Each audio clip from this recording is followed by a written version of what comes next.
नमस्कार, let's mic के एक बिल्कुल नए जानकारियों से भरपूर शो में आपका स्वागत है जिसका नाम है कॉर्पोरेट दुनिया। ये सिर्फ एक प्रोग्राम नहीं है बल्कि एक खिड़की है उस दुनिया की तरफ जहां बिजनेस की चालें, स्टार्टअप्स की उड़ानें, मार्केट की धड़कनें और कंपनियों के भीतर की कहानियां आपको समझाई जाएंगी आसान, रोचक और भरोसेमंद अंदाज में। आइए सबसे पहले नजर डालते हैं कारोबार की दुनिया की आज की खबरों पर। अरुणाचल प्रदेश में पहली कमर्शियल कोयला खदान शुरू हो गई है, जो देश के एनर्जी सेक्टर में एक महत्वपूर्ण कदम माना जा रहा है।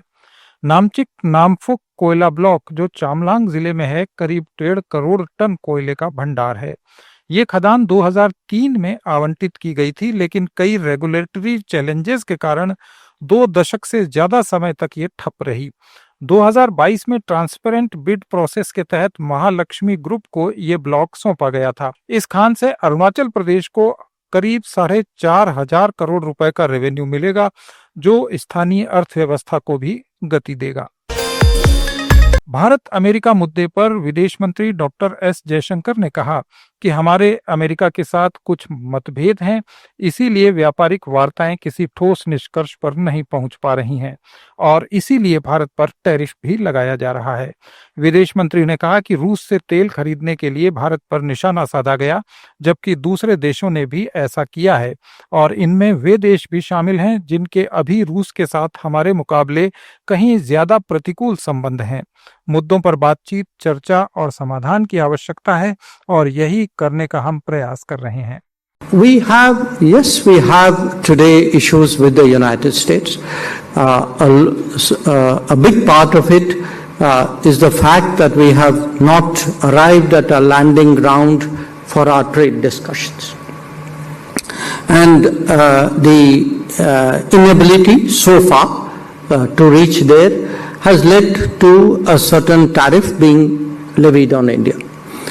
In addition, there is a second tariff, which we have said, we publicly said we regard it as very unfair, which has picked on us for sourcing energy from Russia, when of course there are other countries who have done so, including countries who right now have a far more antagonistic relationship with Russia than we do. Doctor S Jaishankar ने Kautilya economic सम्मेलन में कहा कि Europe के मामले में America, Russia, चीन, America सुरक्षा, रूस ऊर्जा, चीन व्यापार के मामले में जो एक मधुर स्थिति थी वो वास्तव में बदल गई है और आज हर पहलू एक नई चुनौती बन गया है।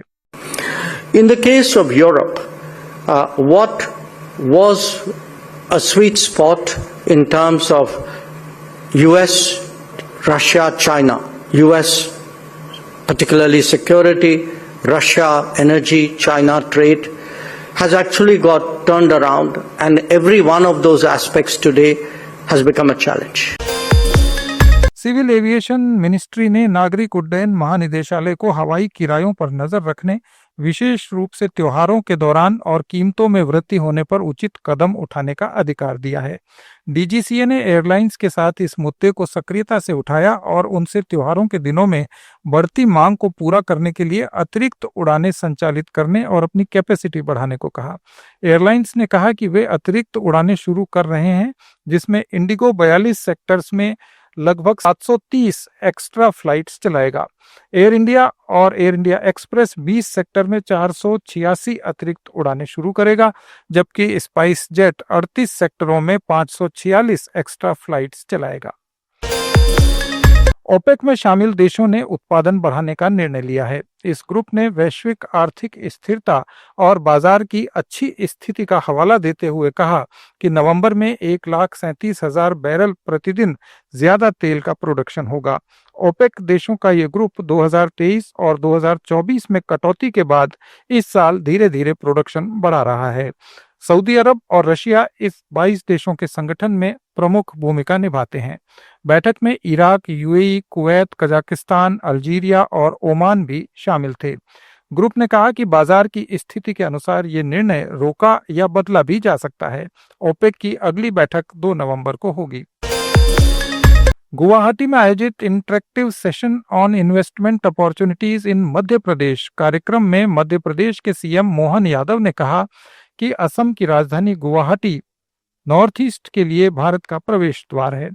उन्होंने कहा कि विभिन्न क्षेत्रों, विशेष रूप से पेट्रोकेमिकल्स, सीमेंट, फूड प्रोसेसिंग, चाय, फार्मास्यूटिकल, टूरिज्म और वेलनेस जैसे क्षेत्रों में औद्योगिक साझेदारी की अपार संभावनाएं हैं। असम के investors petrochemicals, cement, food processing और फार्मा सहित विभिन्न क्षेत्रों में मध्य प्रदेश से जुड़ना चाहते हैं और मध्य प्रदेश के लोग भी यहां आना चाहते हैं। दोनों राज्यों में अपना अपना काम करे। यहाँ असम की राजधानी गुवाहाटी से जो भारत का प्रवेश द्वार है, एक तरह से पूर्वोत्तर भारत का, यहाँ गुवाहाटी में आज सफलतापूर्वक आयोजन किया। खास करके पेट्रोकेमिकल, सीमेंट, फूड प्रोसेसिंग, चाय, फार्मा, टूरिज्म, वेलनेस इत्यादि कई सेक्टरों में बड़ी संभावनाओं के लिए औद्योगिक साझेदारी वाले विषय पर हमने विस्तार से चर्चा की है और एक नई संभावना का मंच भी दिया है। मध्य प्रदेश कई प्रकार से कई कामों में लगातार अग्रगण्य भूमिका निभा रहा है। जैसे टूरिज्म के सेक्टर में हम बहुत अच्छे से चल रहे हैं। इंडस्ट्रियों को लेकर के भी पिछले 2 साल से जब से हमारी सरकार बनी है, हैवी इंडस्ट्री हो, एमएसएमई हो, लघु कुटीर उद्योग हो, सभी सेक्टर में, सर्विस सेक्टर में, हेल्थ सेक्टर में, हर सेक्टर में अब हमारी बहुत अच्छी संभावना बन रही है। उसी बात को लेकर के जब यहाँ हम आए तो मुझे इस बात का संतोष है कि जिस प्रकार की भावना से हम आए थे उसका समाधान भी हमको मिला है।